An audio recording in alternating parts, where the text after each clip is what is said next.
The Rains of Castamere is an episode of television that I will never forget.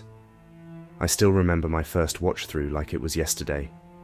The entire episode is a masterclass in storytelling, building toward a final 10 minutes that have stayed with me, and many others for over a decade.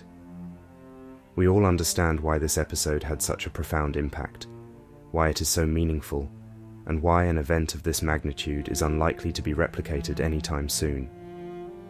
Its success lies in its willingness to defy audience expectations by committing to doing what your story demands and having realistic outcomes for our characters, regardless of how much they are beloved by the fans.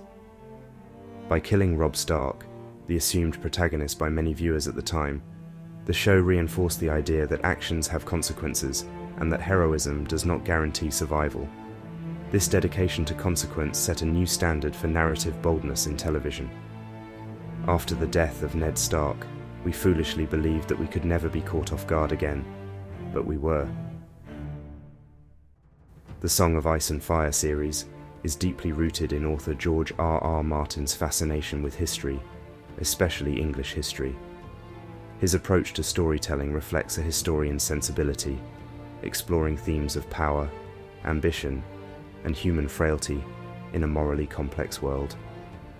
A world where power-hungry nobles, pragmatic betrayals, and shifting alliances were all too common. The most common connection cited is the conflict between the Starks and the Lannisters, and the War of the Five Kings being a direct mirror to the Wars of the Roses, a decades-long conflict in 15th century England, with the rivalry between the houses of York and Lancaster at its heart. But when you look closely, there are far more parallels to history. For example, the Dothraki, a nomadic warrior culture, bears striking resemblance to the Mongol Empire. Old Valyria, an ancient civilization that appeared to be much more advanced than its contemporaries, echoes the grandeur and fall of ancient Rome. The wall separating the kingdoms of Westeros and the Wildlings makes quite the obvious comparison to Hadrian's Wall in northern England. When it comes the Red Wedding and the death of Robb Stark, George has stated that he drew inspiration from two particularly dark chapters of Scottish history, the Black Dinner of 1440 and the Glencoe Massacre of 1692.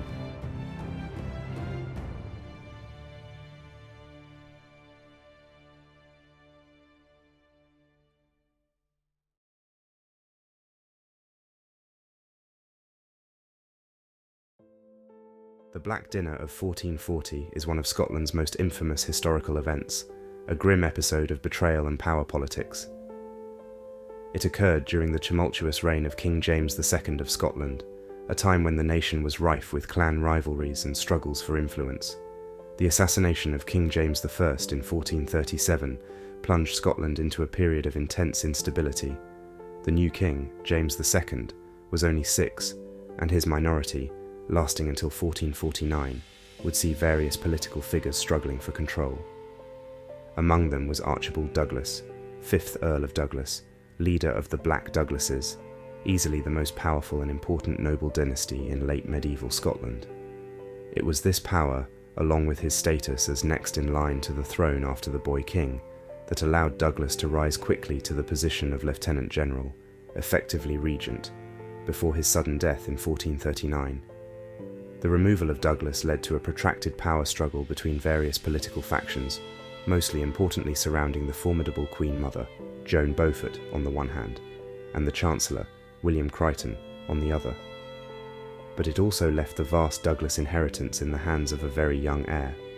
William Douglas, the new 6th Earl of Douglas, may only have been 15 at the time of his father's death. In 1440, Crichton and Livingston devised a plot to curb the Douglases' influence. William Douglas and his younger brother David were invited to Edinburgh Castle under the pretense of a royal feast. As teenagers, they likely believed they were being welcomed into the court of 10-year-old King James II. The dinner began lavishly, with fine food and entertainment, creating the illusion of goodwill. However, partway through the meal, a black bull's head, a symbol of death, was brought to the table. This signalled the betrayal. The young Douglases were arrested on the spot, accused of treason against the crown.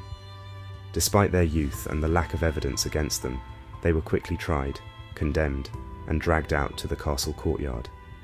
There, they were executed by beheading, their deaths orchestrated by Crichton and Livingston. The Black Dinner shocked Scotland, leaving a stain on Crichton and Livingston's reputations. It also reinforced the volatile and brutal nature of Scottish politics during the medieval period, where ambition often led to treachery and bloodshed.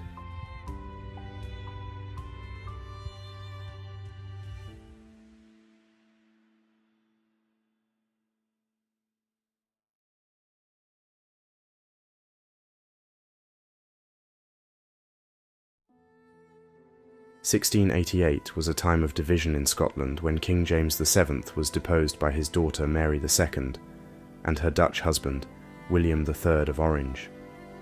The two ruled as joint monarchs of England, Scotland and Ireland, to the pleasure of many of the Scottish clans that had supported them.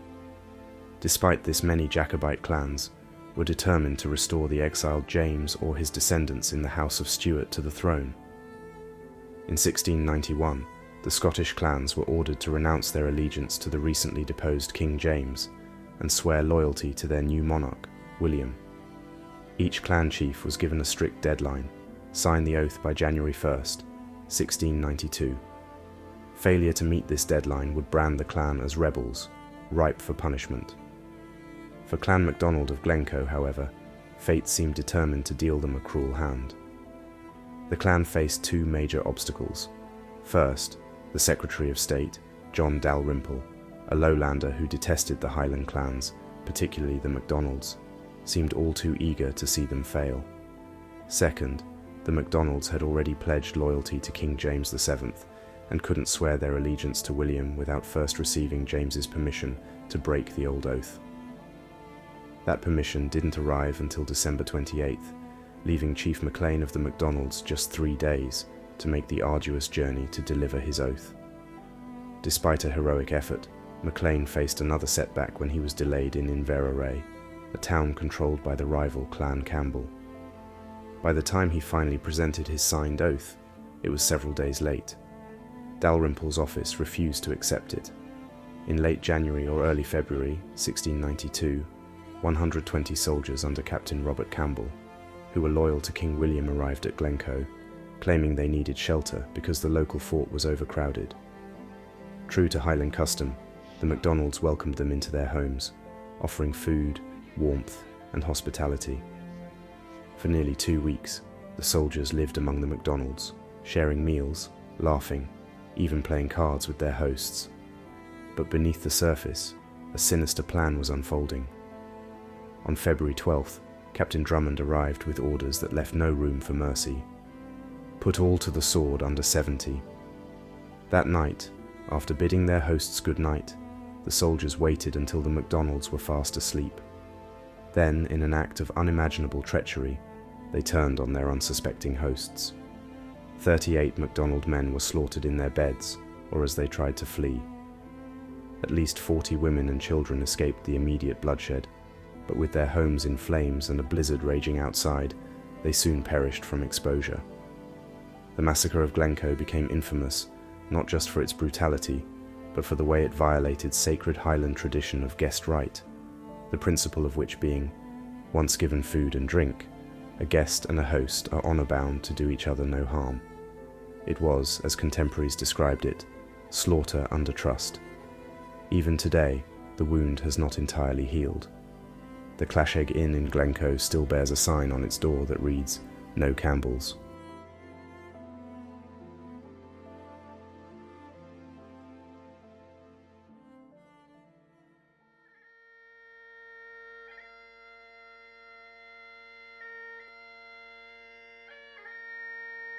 Smíam hui edach knochken, chaim o leidsin an olcas, is mi mar an vach an trotti ner magel.